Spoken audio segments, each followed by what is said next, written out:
Deux nations ont été créées pour glorifier Dieu, to glorify God. Israël et les États-Unis d'Amérique. Il faut qu'on parle des chrétiens évangéliques américains et de leur relation à Israël. Si vous en avez jamais entendu parler, vous avez pété un câble. Est-ce que vous saviez qu'il y a environ 100 millions de chrétiens sionistes aux États-Unis et qu'ils sont une des raisons du soutien inconditionnel à Israël? Alors, qui sont-ils et pourquoi est-ce qu'ils sont sionistes?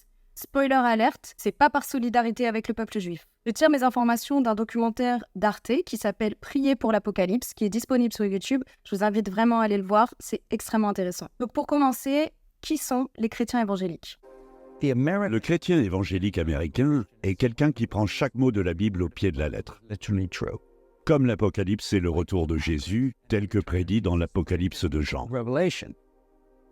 Le moindre signe qui peut être interprété comme l'annonce d'une arrivée plus rapide de l'Apocalypse est une bonne nouvelle pour les chrétiens évangéliques. Allez-y seulement. Vous voyez comment on promet aux soldats de Daesh le paradis, les vierges, etc. Ben là, c'est un peu pareil en fait. Ils attendent l'Apocalypse avec impatience et ils sont prêts à tout pour la déclencher.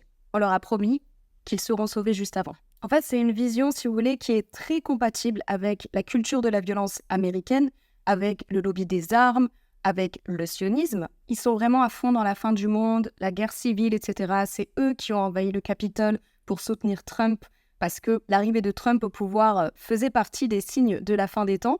Alors là, par contre, là-dessus, je suis d'accord avec eux. Du coup, ils voient tous les signes de la fin des temps, donc je sais pas moi, le réchauffement climatique, les catastrophes naturelles, les guerres, etc. Et ils disent, voilà, ça arrive. Mais du coup, il faut accélérer le processus. Donc ça devient une prophétie autoréalisatrice, c'est-à-dire qu'ils ne sont pas juste là à observer, ils veulent vraiment participer pour accélérer la fin du monde. Du coup, la deuxième question, c'est quel est leur rapport à Israël? Et là, Mais selon certaines interprétations de l'Apocalypse, rien de tout cela ne pourra se produire tant que l'État d'Israël n'existera pas. Il n'y aura pas de paix durable au Proche-Orient tant que le prince de la paix, le Seigneur Jésus-Christ, ne sera pas revenu. À l'heure actuelle, le mouvement évangélique américain ne se contente pas seulement d'admettre cela. Il estime qu'on peut accélérer les choses, par exemple en torpillant le processus de paix, afin que les Palestiniens ne récupèrent jamais leurs terres. Israël doit retrouver ses anciennes frontières, et là, Jésus reviendra. Lorsque Jérusalem et Israël ne seront plus qu'un. donc voilà l'explication de pourquoi eux, ils sont sionistes. Parce qu'en fait, ça rentre dans un scénario apocalyptique qui doit se produire à la lettre. D'accord? Sauf qu'après cette bataille de Jérusalem qui serait l'apothéose de Armageddon, après ça, les Juifs, ils seront soit tués, soit convertis. Donc c'est pour ça que je vous disais au début, c'est pas du tout par solidarité ou par amour du peuple juif qu'ils sont sionistes. Ce qu'il faut savoir aussi, c'est que leur poids politique aux États-Unis est absolument énorme. Ils sont environ 100 millions et ils représentent 30% des électeurs américains. Je ne sais pas si vous vous rendez compte. Sachant qu'au-delà de leur sionisme, ils sont clairement d'extrême droite, hyper conservateurs, contre l'avortement, contre les droits LGBT, tout le cocktail. Les églises évangéliques ont vraiment une influence énorme sur la politique étrangère américaine. Et la politique et la religion fusionnent vraiment aux États-Unis de plus en plus, comme on peut le voir avec cet extrait du documentaire où il y a une représentante républicaine du Colorado qui donne son avis sur Israël. En quoi les relations entre les États-Unis et Israël sont-elles importantes? Deux nations ont été créées pour glorifier Dieu, To glorify God. Israël et les États-Unis d'Amérique.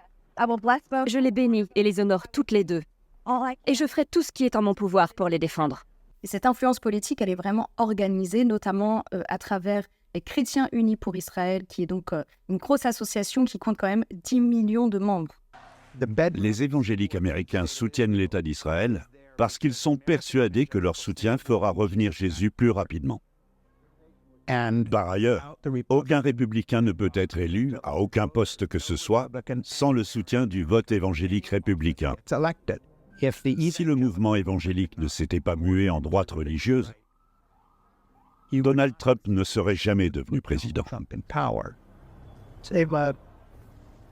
Nous, les chrétiens évangéliques, allons avoir un véritable ami à la Maison-Blanche. Et ce qu'il faut savoir en fait aussi sur leur influence en Israël, c'est que toutes ces associations-là, tous ces chrétiens évangéliques, ils sont tellement liés à Israël, c'est-à-dire qu'ils financent des colons israéliens pour qu'ils créent leur colonie, pour de vrai.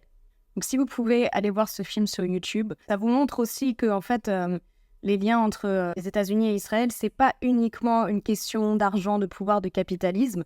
Il y a vraiment une dimension croyance qui est hyper importante et vraiment non négligeable.